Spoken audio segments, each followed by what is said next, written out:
और हैदराबाद के honourable CM Rao साहब से मुलाकात हुई, काफ़ी लंबी मुलाकात हुई, काफ़ी अच्छी चर्चा हुई।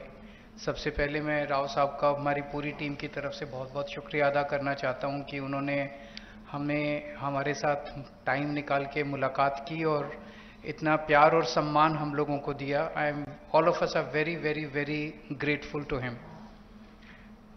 हमने अपनी पूरी बात उनके सामने रखी और जैसा भी उन्होंने कहा कि दिल्ली के लोगों को न्याय दिलाने के लिए वो, उनकी पार्टी और उनकी पूरी सरकार दिल्ली के लोगों के साथ है। ये बात केवल दिल्ली की नहीं है, ये बात देश के जनतंत्र को बचाने की है। जो अध्यादेश पारित किया गया है वो देश के जनतंत्र के खिलाफ है, संविधान के खिलाफ है। सो उनकी सपोर्ट से हमें बहुत ताकत मिली है और हम इस सपोर्ट के लिए मैं पूरे दिल्ली के लोगों की तरफ से उनका तहे दिल से शुक्रिया अदा करना चाहता हूं। हमारी सरकार दिल्ली में पहली बार जब 2015 में बनी थी, फरवरी 2015 में दिल्ली में हमारी सरकार बनी थी।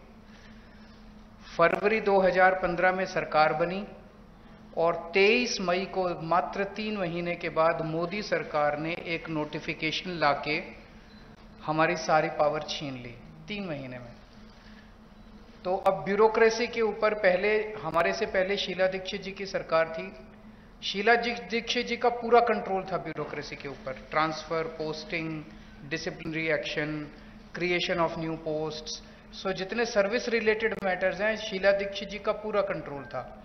हमारी सरकार आने के बाद 23 मई 2015 को उन्होंने नोटिफिकेशन लाके ये सारी पावर छीन ली।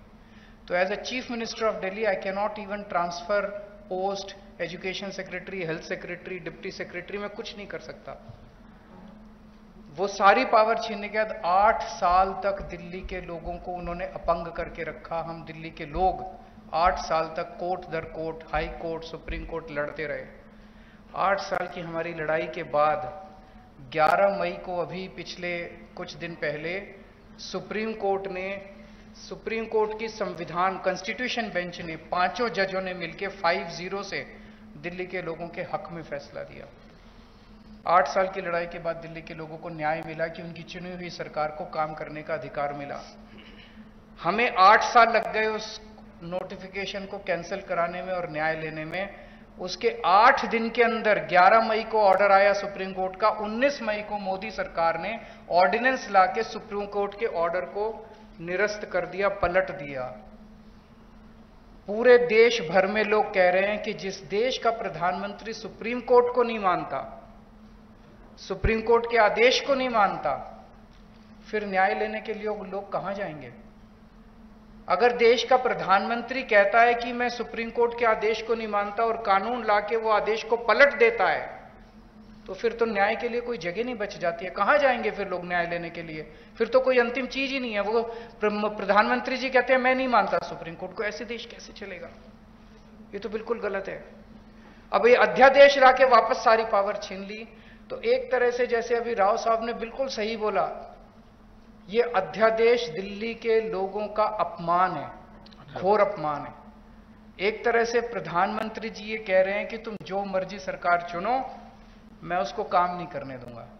तो दिल्ली के लोगों को चैलेंज कर रहे हैं प्रधानमंत्री मोदी जी कि तुम जो मर्जी सरकार चुनोगे, मैं काम नहीं करने दूंगा। और ये बात केवल दिल्ली के लोगों की नहीं है, पूरे देश में हम लोग देख रहे हैं कि अगर किसी राज्य के अंदर लोग नॉन बीजेपी गवर्नमेंट बना देते हैं तो उसको काम नहीं करने देते। या तो 3 तरीके अपनाते हैं, या तो वहां पे एमएलए खरीद लेते हैं दूसरी पार्टी के, सरकार गिरा देते हैं। कितना हमने देखा, कितनी जगह पे देखा, एमएलए खरीद के सरकार गिरा देते हैं। या एमएलए तोड़ लेते हैं, ईडी भेज के, सीबीआई भेज के, डरा के एमएलए तोड़ लेते हैं, सरकार गिरा देते हैं। या फिर ऑर्डिनेंस ले आते हैं गवर्नर के जरिए, गवर्नर का गलत इस्तेमाल करके सरकार को तंग करते हैं। जैसे आप लोगों के गवर्नर आपके बिल नहीं पास होने देते, काम नहीं करने देते उन लोगों को। तो इस तरह से मैसेज ये है कि अगर कोई भी राज्य के लोग नॉन बीजेपी सरकार बनाएंगे तो हम उसको काम नहीं करने देंगे, सरकार तोड़ देंगे। ऐसे देश नहीं चल सकता। ये तो बहुत खतरनाक स्थिति है पूरे देश के सामने।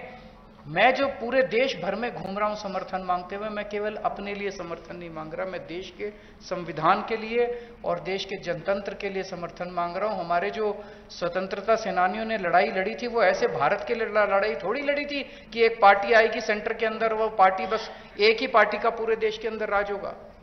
जिस तरह से आज इन्होंने माहौल बनाया हुआ है, फिर तो एक प्रधानमंत्री और 31 गवर्नर बस वो चला लें इस देश को, फिर मुख्यमंत्री बनाने की क्या जरूरत है, फिर चुनाव लड़ने की करने की क्या जरूरत है, फिर तो ये तानाशाही होगी।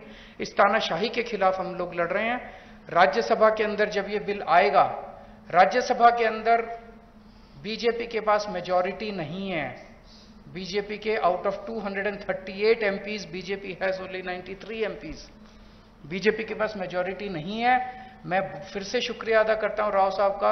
अगर हम सब लोग नॉन बीजेपी पार्टीज इकट्ठे हो गए तो इस बिल को हम राज्यसभा के अंदर गिरा सकते हैं। और अगर ये बिल गिर जाता है तो पूरे देश के लोगों को विश्वास हो जाएगा कि 2024 के अंदर मोदी सरकार वापस नहीं आ रही है। ये इसका सेमीफाइनल होगा 2024 का। ये कॉन्फिडेंस देगा पूरे देश के लोगों को कि मोदी जी को हराया जा सकता है। तो ये जनतंत्र को बचाने की लड़ाई है, देश की आजादी को बचाने की लड़ाई है।